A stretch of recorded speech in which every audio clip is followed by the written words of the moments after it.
I was sunning things at home when someone suddenly arrived from the capital, saying the general's wife was gravely ill. Before she died, she wanted to see her best friend one last time. When I rushed over, I found my best friend lying on the sickbed, barely clinging to life. Her husband had not come to see her even once. Only his favored concubine came every day to show off. What a pitiful sight you are, elder sister.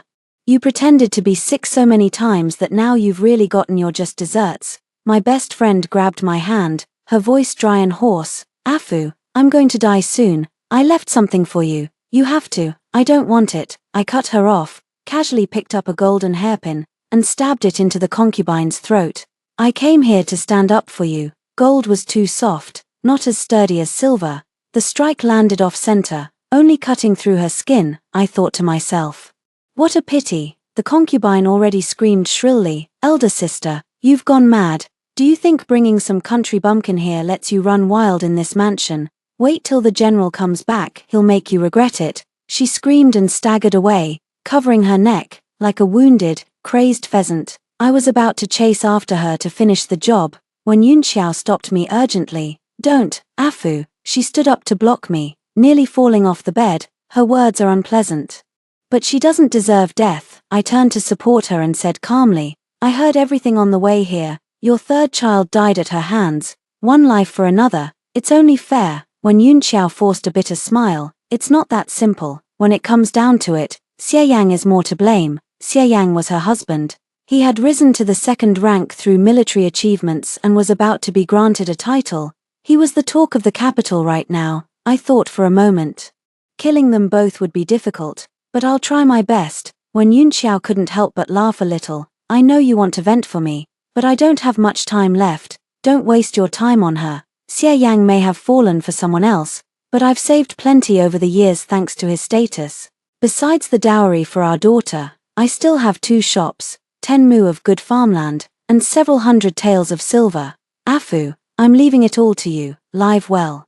Her body was already extremely weak. Every sentence left her coughing violently. By the last few words, she could barely breathe. Blood from her cough splashed onto the hem of my clothes. It was blindingly bright. I fell silent for a moment, wiping the blood from her lips. I don't want your things, Afu. When Yunxiao stared at me blankly, are you still angry with me? Do you think my things are dirty? I shook my head. When Yunxiao, I came to the capital today to stand up for you, too. I lived in the south of the Yangtze, 1,000 miles away from the capital. When the old nurse sent by when Yunxiao found me, I was sunning a set of wolf bones in the yard. The white-haired old nurse squinted and studied me carefully. She asked, are you Miss Afu? I turned around, slipped my dagger into the sheath tied to my thigh, and took the letter from her hand. When Yunxiao knew I was not very literate, so she kept the letter short. Afu, I'm dying. Come to the capital to see me one last time. Okay, I fell into thought. Had when Yunxiao forgotten that we had already broken up when she left the south? The old nurse had no idea what I was thinking. She only said, Madam is very ill. Medicine can no longer help her. Besides the young miss, who just turned 2, you are the one she misses most. I scoffed softly. Lies. What about Xie Yang, the one she used to think of day and night? Why doesn't she miss him? Master Xie is General Nanan now. He has many concubines and maids. He hasn't visited Madam's chambers in a long time. The old nurse wiped her tears as she spoke. Last year, Madam was with child again, but the general brought a young woman back, saying she was the love of his life. He called Madam a vicious snake. Madam was furious, then pushed by the favored concubine. She lost the baby that same night. I had already turned to go back and tidy my wolf bones, but I stopped at her words. A pair of birds perched on the wall, chirping. I suddenly thought of when we were very young, when Yunxiao and I were both orphans raised in a charity hall. She was kind and talkative. She clung to me every day, chattering non-stop. I never knew where she got so much to say. When she saw I was getting annoyed, she would quickly hug my arm. Afu, you're the best. You're my best friend. They all think I talk too much and am annoying, but I know in your eyes, I'll always be quiet and elegant. Right, I gave in. Let her talk. It wouldn't get in the way of my real business. But the old nurse went on. After the miscarriage, Madam fell seriously ill. When she recovered, she just sat by the window, barely speaking except to play with the young miss. The general thought she was dull and unlucky, so he refused to visit even more. The two birds snuggled close together affectionately. The smaller one picked up a grain of wheat and fed it to the other, just like when we were little, when Yunqiao, always hungry, would share her food with me. I thought I had to go to the capital. 3. When Yunqiao had really changed, she spoke less than a tenth of what she used to. She had become gentle and quiet. I sharpened my knife beside her. She only smiled and ordered someone to bring her daughter out for me to see. When Yunqiao's daughter was named Xieshu, she was fair and cute, a tiny little thing. She had just learned to talk. After being carried in, she stumbled over to her mother and bowed clumsily. Daughter greets mother. I watched coldly. Love poured out of when Yunqiao's eyes like mist. She lifted Xieshu with some effort and called me over. This is Aunt Afu. Say hello to her. When mother is gone, listen to her well. Do you understand? Xieshu called me in a sweet voice, Aunt Afu. When Yunqiao smiled softly. Go on, let Aunt Afu hold you. I frowned and stepped back 2 paces. Stay away from me. I hate children. Besides, she was Xieyang's daughter too. Xieshu was frightened by the coldness in my eyes. She stood there blankly. She looked just like when Yunqiao when she was stunned. I thought, when Yunqiao did not push it, she forced a bitter smile and was about to say something. The door was suddenly kicked open with great force. A bitter wind swept in with snowflakes, along with an angry male voice. When Yunqiao, you poisonous woman. Xieshu turned pale with fear, and hid behind me instinctively. The cold wind blew. And when Yunqiao started coughing again, the man's boots creaked on the floor, but he ignored her increasingly violent coughing. His voice was thick with sarcasm, pretending to be pitiful again. When Yunqiao, every time you hurt someone you fake illness. How many more times are you going to pull this trick? He strode toward when Yunqiao, shrouded in cold air, and was about to pinch her chin when his expression suddenly changed. In the next moment, a thin, sharp knife flew past, slicing off half his fingertip, exposing white bone. Xieyang clutched his wound and spun around sharply. Who's there? Stay away from Wen Yunqiao. I stood up. Can't you hear her coughing? Xieyang stared at my face and suddenly fell silent, frowning. I snorted coldly. If I'd known this would happen, I would have killed you back then. Understand this, if Wen Yunqiao hadn't begged for you, the grass on your grave would be several feet high by now. Xieyang's face changed drastically. Jiang Fu, 7 years ago, when Yunqiao and I were both 15, descendants of the deposed crown prince had raised a rebel army and declared themselves kings in Yunju, south of the Yangtze. The capital sent troops to suppress them, but a small vanguard was defeated at the foot of the mountains because they were unfamiliar with the terrain.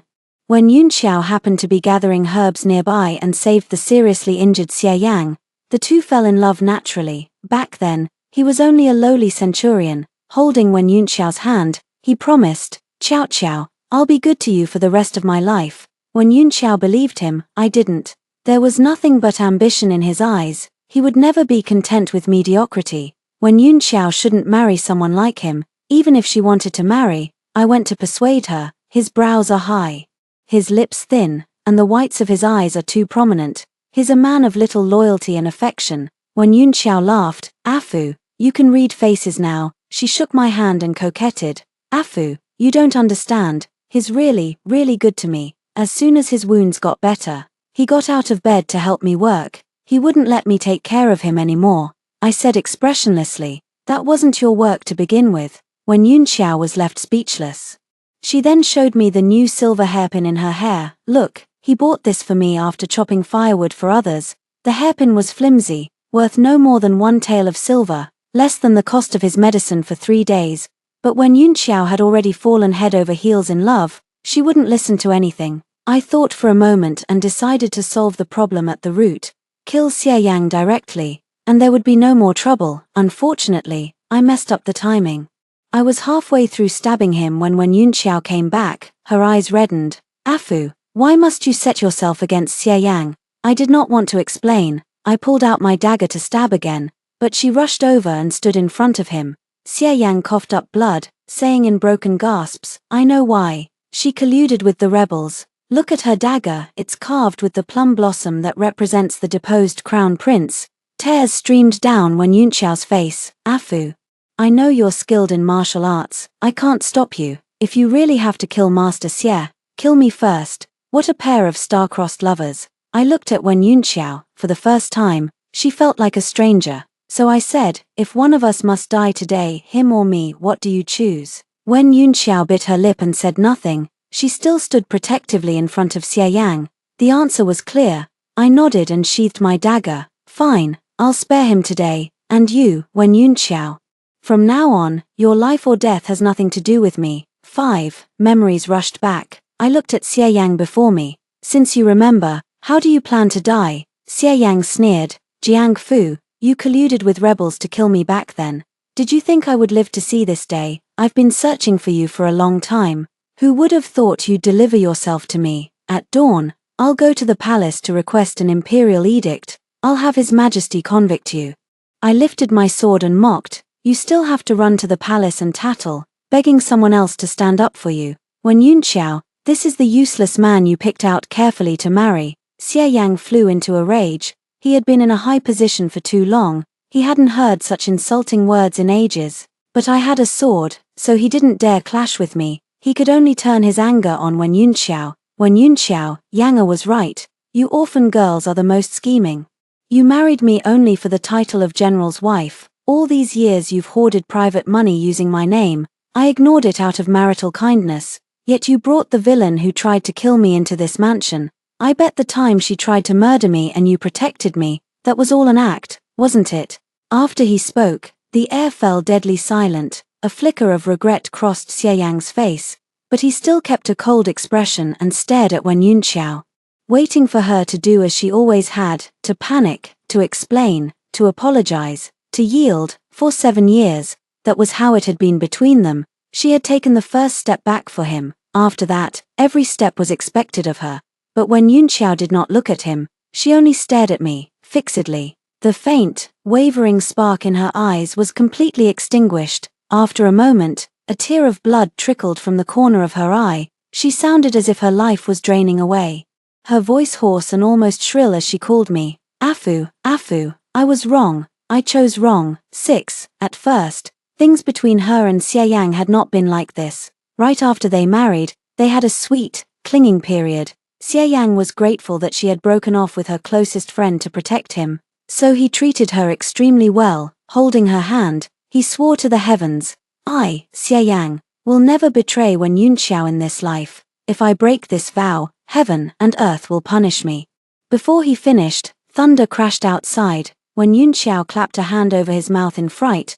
Don't swear nonsense, I trust you, I believe everything you say. But the good times did not last. In their 3rd year of marriage, the late emperor passed away and a new emperor ascended the throne. Power shifted in court, and many former officials were dismissed. Xie Yang was promoted for his military achievements. He took Wen Yunxiao back to the capital. She was an orphan, unfamiliar with the rules of noble households, and she was naturally lively. At ladies' gatherings, she would chat whenever someone spoke to her, but few were as patient as Jiang Fu. Xie Yang's rank was not yet high enough to command respect. Once she talked too much, everyone would drift away. Wen Yunxiao felt very lonely. Just then, a woman appeared who was willing to listen to her all the time. Wen Yunxiao went to play with her every day. Only when Xie Yang was punished by the emperor for improper words and deeds, his salary suspended for half a year and he was confined at home, did she learn that the woman was the wife of Xie Yang's political enemy. When she returned home, Xie Yang looked at her disappointedly. How could you be so stupid? You can't be virtuous and proper like other men's wives. Yet you keep dragging me down. As time passed, he grew more and more disgusted with her. He disliked her low birth, that her family could give him no help. He disliked her common air, that she could not be his elegant companion, only thinking of earning more silver. He disliked that she always brought up his old life debt when they argued. If not for me, you would have died by the rebels' blades. Xie Yang sneered, if I'd known you'd hold it over my head like this, I'd rather have died back then. Wen Yunxiao froze in place, tears falling in disbelief. Annoyed by her crying, Xie Yang turned and left. He went to relax on a painted boat. A close colleague gave him a young girl. She had a soft waist, a sweet voice, acted humble before him, and even recited romantic poems. Xie Yang drowned himself in this gentle haven, only returning home days later. When Yunxiao waited for him at the gate, one hand supporting her waist, they spoke at the same time. Xie Yang, I'm pregnant, I'm taking a concubine.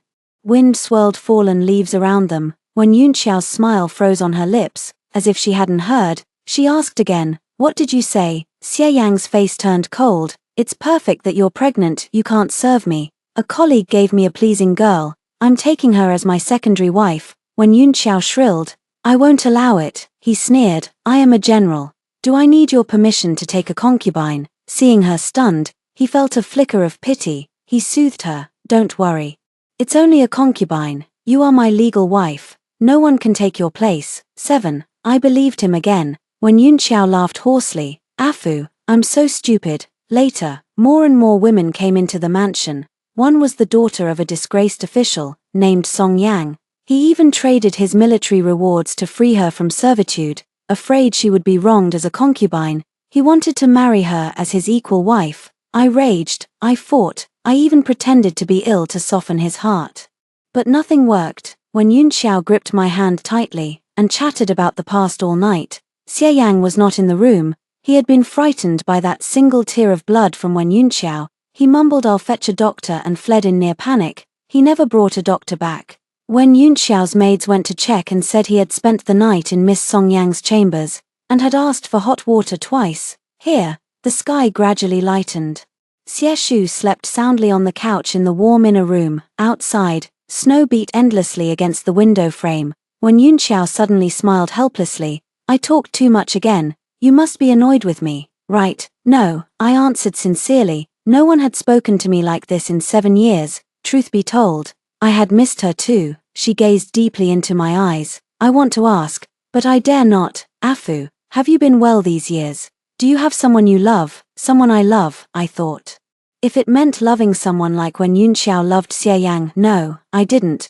But there had been a man who wanted to marry me. I refused, and he left. It didn't matter. So I only said, "I've been well, rest, I'll go get you a doctor." She had been pregnant 3 times in 7 years, and only Xie Shu survived. Her body was completely broken, as if sensing she was dying, when Yunxiao suddenly sat up and grabbed my hand fiercely. "Afu, promise me, don't fight Xie Yang. At dawn, take what I left you.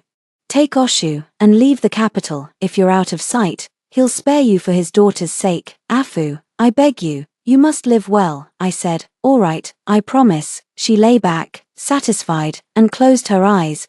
But I did not keep my word. I told the maid to go for a doctor, then turned and picked up my sword. The hunt was on. 8. Snow fell all night. The snow outside reached halfway up people's calves. I hurried through the snow. Nothing like this ever fell in the south. The cold seeped into the bones. The sky was black, endless. When Yunxiao had always loved liveliness, how had she endured these cold, lonely days in the capital, year after year? Just thinking about it set a fire burning in my chest. I first found the residence of concubine Fang. She was the first concubine Xie Yang had brought back from the painted boat. The wound on her neck had been bandaged, but my cut had been deep. She was in too much pain to sleep, tossing and turning in bed, cursing Wen Yunxiao non-stop, just an orphan with no parents, daring to act wild in front of me. Her maid echoed her. "Everyone in the mansion knows the mistress has long fallen out of favor. The general dotes on you most." "Mistress?" Concubine Fang beamed with pride. "Exactly. Who still treats her like a real mistress. The general told me himself if Wen Yunxiao hadn't saved him back then, he would have divorced her long ago. 7 years married, and she only gave him a daughter. Now she coughs and bleeds all the time. It's so unlucky to listen to." She stroked her belly. "The doctor said this one is almost certainly a boy. He'll be the general's eldest son. When Wen Yunxiao breathes her last, I'll tell the general to move into her courtyard, and that Xie Shu, sooner or later, I'll make her." She happily dreamed of her future. Before she finished, I kicked the door open. The 2 in front of the soft couch saw me and screamed in terror. "It's you, guards, soldiers.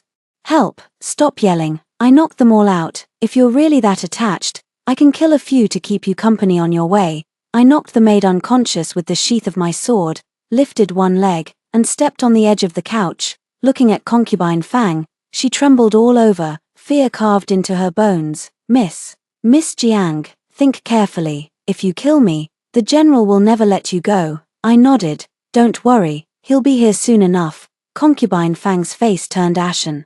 She finally realized no one could save her. Trembling, she knelt on the couch and kowtowed to me, begging for her life. "I'm with child, Miss Jiang. You're a woman too, please, for the baby's sake." When Yunqiao was also a woman, she was also with child. I curled my lip. "Last spring. You were the one who pushed her and made her lose the baby, weren't you?" She shook even harder, no words to defend herself. She only sobbed. "I was blinded by greed. I truly know I was wrong. People were so strange.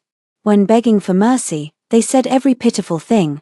But when they saw when Yunqiao was gentle, they showed her no mercy at all. When Yunqiao was kind, she only blamed Xie Yang, not others. I had no such patience. The old nurse had told me, concubine Fang was sharp-tongued and favored. She always said the cruelest things, driving knives into when Yunqiao's heart. When Yunqiao's illness was not only physical, grief and bitterness had eaten her alive, seeing I hadn't struck yet. Concubine Fang thought she saw hope. "Miss Jiang, I'll apologize to the mistress. I'll kneel at her door until she forgives me. Will that do?" "No." I shook my head. "I don't think she wants to see you." I found paper, ink, and a brush. I made her kneel on the couch and write a confession to Wen Yunqiao. When she finished the last character, Concubine Fang looked up, gazing at me hopefully. "Miss Jiang, now that I've written this, will you let me go?" My sword was her answer. It pierced straight through her heart. "No, but you can die quickly." Her eyes widened, staring at me in disbelief. A moment later, venom burst from her gaze. She opened her mouth, coughing up blood as she spoke. "Kill me, what does it matter? Wen Yunqiao is going to die anyway. Ha ha ha, Jiang Fu, no matter how strong you are, can you steal her from the king of hell, on the road to the underworld? When Yunqiao will be with me, I won't be alone." I didn't want to listen. I neatly cut off her tongue, then quickly snatched the confession, keeping it from being stained with blood. Even so, a strange feeling filled my chest. I slowly raised my hand and wiped the corner of my eye. I felt a hot tear. 9. When I was little, a fortune teller said I was born missing a part of my soul. That was why I lacked emotion, but it made me focus better, learn faster. That was why I mastered martial arts so quickly. By 13, every strike of my sword drew blood. No one dared bully Wen Yunqiao and me for being orphans anymore. It should have been a good thing. But when Yunqiao always held me and cried, "Afu, you'll miss out on so much," I didn't understand. Miss out on what? Feelings. The most beautiful things between people: friendship, family, love. I hope you get to experience all of them. As she spoke, she mentioned Xie Yang again. Like me and Xie Yang, just thinking about him makes me happy. Gathering herbs on the mountain doesn't feel tiring. Every time I see him, I feel so blessed. I hated hearing her talk about him. I picked up my knife and left. When Yunqiao called after me unhappily, "Where are you going again? You run to the mountains all the time this year. Did you make new friends?" No, I didn't turn back. I wasn't lying. Whatever I had with that man, it was not friendship. He'd seen how skilled I was and paid me a high price to guard him. His name was Li Changhuan. He claimed to be the son of the deposed crown prince. I didn't care who his father was. I only listened when he said, "Afu, please keep this employment between us. Don't tell anyone." I shook my head. "No, I have a friend. I tell her everything." He smiled gently. "I understand.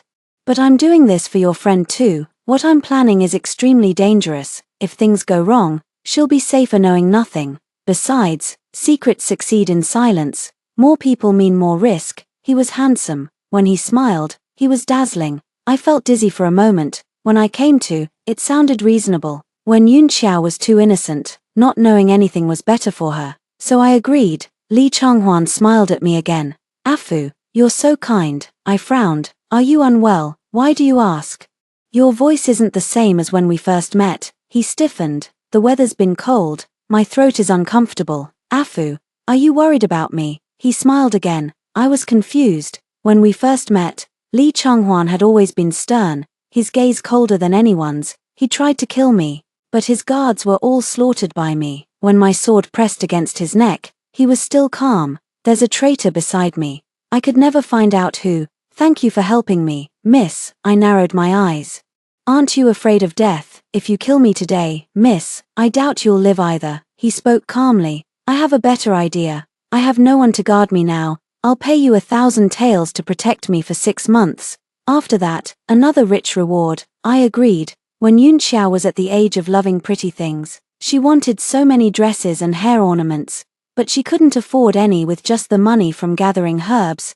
1,000 taels would buy her everything she liked. Later, Li Changhuan asked why I was so young yet so skilled. The sword you use, it looks just like the one Lin Wushuang, the long-retired plum blossom swordsman, used. I nodded. He was my master. He's passed away. Li Changhuan was shocked. He swore never to take disciples. Yes, at first, he hadn't planned to take me. It was when Yunxiao, she saw I loved martial arts and pestered Lin Wushuang every day, charming the old man until he finally agreed to teach me his secret swordsmanship. Actually, the one he'd wanted to teach was Wen Yunxiao, not me, but she had no interest in such things. When he asked again and again, she just smiled sweetly. Then teach Afu well. When she becomes the strongest under heaven, she can protect me better. Afu and I are going to be together forever. But forever was so short. 10. I dragged concubine Fang's body and found Xie Yang in Song Yang's chambers.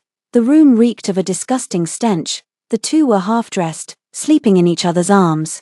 I took out a dagger and nailed Xie Yang's palm to the couch. He woke screaming. When he saw concubine Fang's messy corpse, he screamed even louder, shaking with rage. You dare kill someone in my mansion? Jiang Fu, are you mad? What's the rush? I said. You're next. Song Yang also woke up. When she saw what was happening, she trembled and cried, trying to hide behind Xie Yang.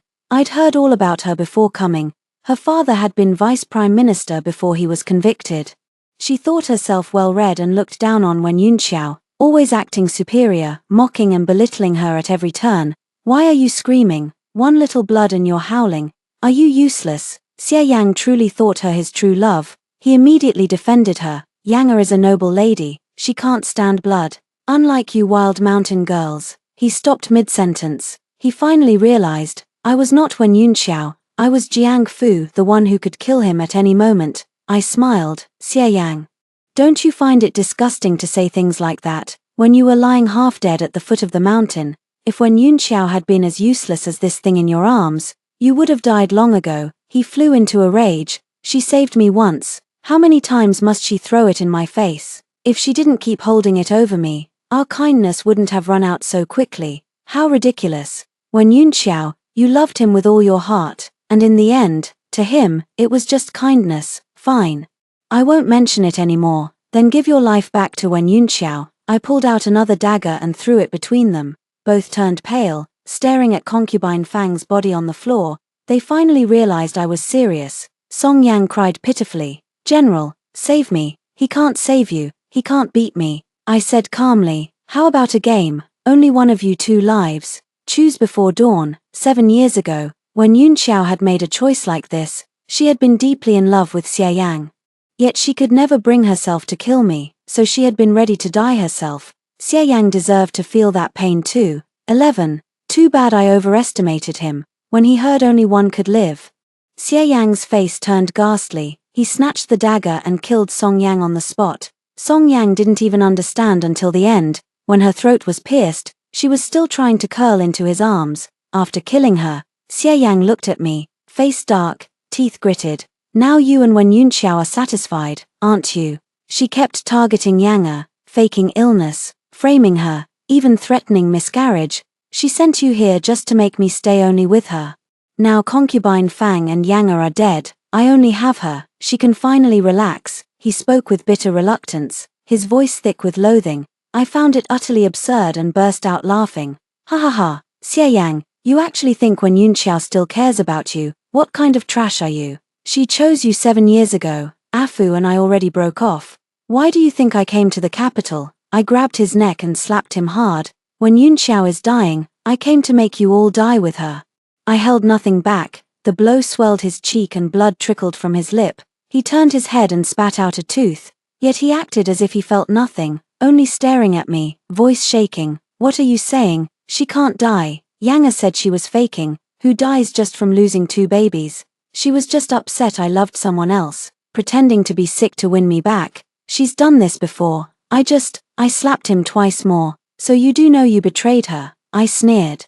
You swore you would never wrong Wen Yunxiao in this life, or heaven and earth would destroy you. If heaven won't take you, I will. With that, I struck down with my blade. I castrated him. Amid the splashing blood, Xie Yang wailed in agony. 12. When Yunqiao was right. The one truly responsible for her fate was Xie Yang. I didn't plan to kill him quickly. I wanted to torture him properly first. Unfortunately, dawn broke. The capital's imperial guards surrounded the general's mansion. Xie Yang and I were both taken to the palace. Xie Yang, now a eunuch, was sweating in pain, unable to walk. He was carried into the imperial study. The light suddenly softened. Amid the faint scent of dragon amber, I saw Li Chenghuan again. So his bold plan all those years ago had succeeded. Li Chenghuan also saw me. He raised an eyebrow, as if unsurprised. What's this, General Xie, sending for me in the middle of the night, pale as death? Xie Yang knelt up shakily as if seeing a savior. Your Majesty, I have found a remnant of the old southern rebels, this which is highly skilled in martial arts. I dared not raise alarm, so I sent men quietly to report. She has wicked intentions. I used myself as bait to hold her. Please execute her at once to remove the threat. Li Chenghuan looked at me. Is that so? No, I don't know what he's talking about. As I spoke, I handed over concubine Fang's confession. Xie Yang swore he would never betray his wife, or die a terrible death. I only helped him fulfill his oath. What crime have I committed? This concubine knew her sins were grave, wrote a confession, then killed herself. Miss Song Yang was killed by General Xie, nothing to do with me. As for General Xie, I only castrated him, I didn't take his life. I grinned. Where I'm from, gelded livestock are healthier and live longer. Xie Yang trembled with rage. His voice was bloody and tearful as he kowtowed heavily to Li Chenghuan 3 times. Lies, Your Majesty, justice. She colluded with rebels and wounded me with a plum blossom dagger. If you investigate, you will find. Li Chenghuan stroked his chin and interrupted gently. But I think this young lady makes perfect sense. Xie Yang froze as if his throat had been seized. A moment later, he spat up blood and fainted from anger. Li Chenghuan laughed again. He ordered men to take Xie Yang down for treatment. When we were alone in the study, he stood slowly, stepped down from the dais, and stood before me. Afu.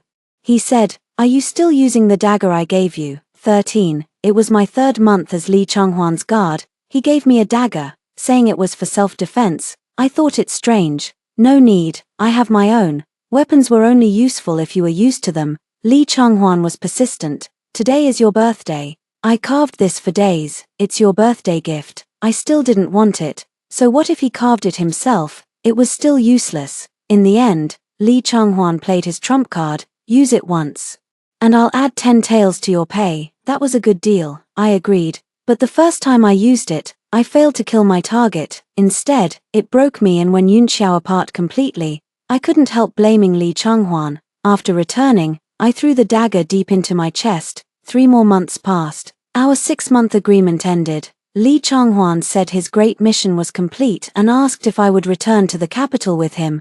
I politely refused. I don't want to, the south is fine. He spoke like coaxing a child. This time, you won't be a guard, Afu. I'll marry you. I'll make you my noble consort. How about it? Not interested. Then your empress. Still not interested. I sheathed my sword and added, not interested in consort, not interested in empress. And I'm not interested in you either. Our time is up. Pay me. I'm going home. Li Chenghuan fell silent for a long time. The air grew stiff. I quietly gripped my sword, but in the end, he exhaled softly and smiled. All right, men, take Miss Jiang to receive 3,000 taels. Afu, we leave for the capital tonight. If you change your mind later, come anytime. My promise stands forever. I didn't answer. I took the money and left. Long after I was gone, I heard Li Chenghuan's close aide whisper, Your Highness, our plan is to replace the ruler with another. She knows everything. Such a dangerous person. Useless to us, why not? Li Chenghuan sneered. Which of you can kill her? Complete silence. Then he sighed softly. Besides, my feelings for her are real. I didn't catch the rest. I just thought Li Chenghuan had self-awareness. Those men around him couldn't beat me even combined. I took the money back. But when Yunqiao was already gone from the south, I had no use for it, so I donated it all to the orphanage. Time slipped by like dew. 6 years passed in a blink. Afu, I've waited for you in the palace for 6 years, and you never came. I never imagined you'd finally come to the capital. For Xie Yang, honestly, I'm jealous. I was confused. I came to kill him. Are you really jealous of that? He stared straight at me. After a long while, he sighed. Fine, I accept defeat. But Afu, you killed people openly in the capital. Did you ever think, if I chose not to spare you, how would you defend yourself? I thought Li Chenghuan was being ungrateful. Xie Yang hasn't been to the border in ages. You gave him a title and kept him in the capital to weaken his military power. I just castrated him. I solved a major problem for you, and kept him from digging into the old rebel business, and you want to punish me. Is that how you repay kindness? Li Chenghuan fell silent again. I was certain, just like 6 years ago, for a moment, he wanted to kill me, but he held back in the end. He knew well enough that if it came to that, I would take him with me before I left. So Li Chenghuan finally said, Afu, will you stay in the palace for me? He said he had thought of me every day for 6 years, and the throne of Empress had been empty all along. If you are Empress, I will favor only you, forever.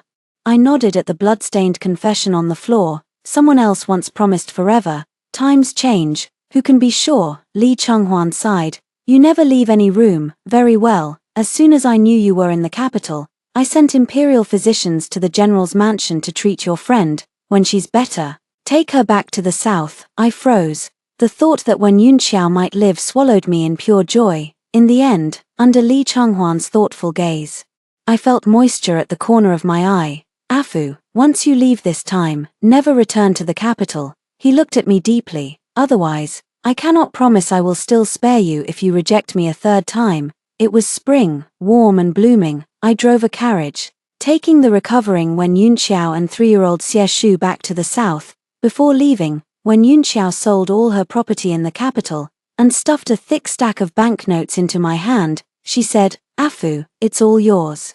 Xie Shu copied her, saying in a milky voice, Aunt Afu, all yours. She broke the pastry in her hand into 3 pieces and shared them with us. After I took a bite, I saw Li Chenghuan watching me from under the hibiscus tree near the city gate. I jumped off the carriage, walked over, plucked a hibiscus flower, and handed it to him. I remember you liked plum blossoms, but it's spring now, only hibiscus is available. Li Chenghuan sniffed it. No, I've loved hibiscus flowers since 6 years ago.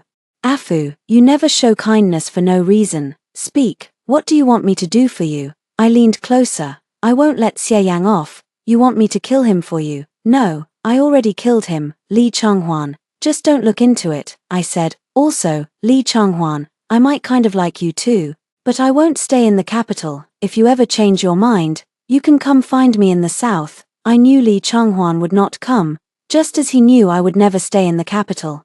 The faint feelings between us were not enough for either of us to back down, so I turned back, took the reins, and took my only best friend in this life, riding toward the lush spring of the south.